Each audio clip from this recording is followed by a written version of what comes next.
ചിത്രരചന എന്നത് ഒരു ആർട്ടിസ്റ്റിൻ്റെ ഇമോഷൻസ് പ്രകടിപ്പിക്കാനുള്ള ഒരു നല്ല മാർഗ്ഗമാണ്. സ്വയം വരയ്ക്കുന്നത് സമാധാനവും ആനന്ദവും ഒക്കെ നൽകും.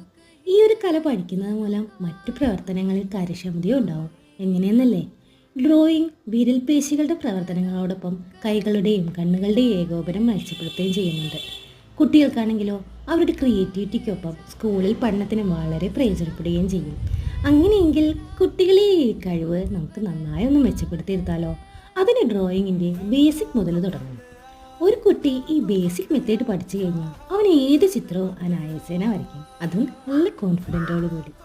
സമ്മർ പെൻസിൽ ഡ്രോയിങ്ങിൻ്റെ സെക്കൻഡ് ബാച്ച് ഏപ്രിൽ 16 മുതൽ തുടങ്ങിയാണ്. ഓഫ്ലൈൻ ക്ലാസ്സുകളും റെക്കോർഡഡ് വീഡിയോ ക്ലാസ്സുകളും അവൈലബിൾ ആണ്. അതുമാത്രമല്ല, ഓരോ കുട്ടിക്കും അവരുടെ ലെവൽ ബേസിലുള്ള ട്രെയിനിങ്ങും ആക്ടിവിറ്റി ഓറിയൻറ്റഡ് ക്ലാസ്സുകളും കൊടുക്കും. ആഴ്ചയിൽ 6 ദിവസം ക്ലാസ്സും ഇടയ്ക്ക് ഓൺലൈൻ ഇൻ്ററാക്റ്റീവ് സെക്ഷൻസും ഒക്കെ ഉണ്ട്. കൂടുതൽ വിവരങ്ങൾ അറിയാൻ